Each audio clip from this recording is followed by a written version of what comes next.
President Trump's recent and escalating clashes with California are going to come to the forefront tomorrow. This as he visits the state for the first time since being elected. He's going there to view prototypes of the border wall. This visit comes amid serious also tensions with President Trump and the recent lawsuits against that state on its immigration policies. And many on the left are calling for protests. Even California's Governor Jerry Brown voiced his dissent earlier today, tweeting out a letter that read in part, "In California, we are focusing on bridges, not walls, and that's more than just a figure of speech." Joining me now, Madison Gesiotto, Washington Times columnist, also National Diversity Coalition for Trump advisor. Ford O'Connell is back with us as well. Madison, it's California. We've seen some ugly things out there when it comes to politics. We know the animosity and disdain toward the Trump administration. What should we expect?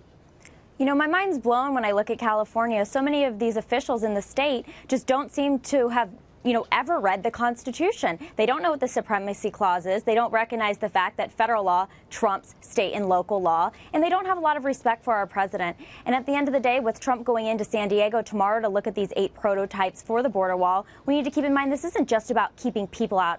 It's about what we keep out of our country. And this is going to keep out not only illegal immigrants, but potential contraband and other things that are coming in and hurting American citizens. So this is a really important visit, and I'm excited to see what comes out of it. We're all excited for it, because almost anything can happen. And we know there are folks out there calling for some serious protests, kind of stoking the flames here a little bit.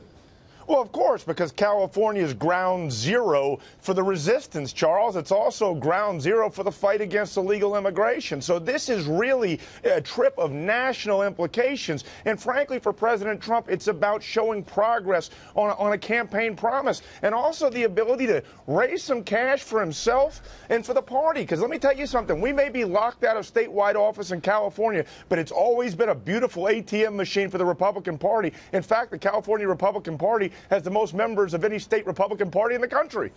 Madison, is it a pipe dream to think that ultimately maybe Republicans would have a shot in California, or is it too far? Has it gone, across the Rubicon too far? I'd like to say that we will have a shot, but I don't think it's going to be in the near future. Right now, that state has gone so far to the left. I mean, of course, it's headquarters to the super uber liberal Ninth Circuit Court of Appeals. And we're not really seeing a lot of great things come out when it comes to policy, specifically on immigration and some of the other issues we've talked about.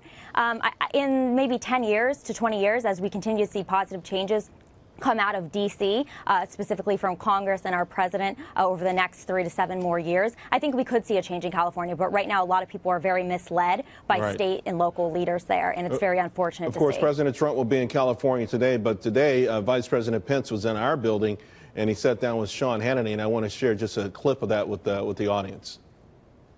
We're a nation of laws, Sean, and all of us who take the oath of office to serve at every level take an oath to the Constitution of the United States, and for state officials to the Constitution of that state. I mean, to have an elected mayor in Oakland, California, say that they're not going to uphold the laws of the United States of America. Worse, they're helping people that have broken the law. Look, the mayor's actions are disgraceful on a couple levels. Number one, she's setting aside her oath of office to uphold the laws of the land and the rule of law.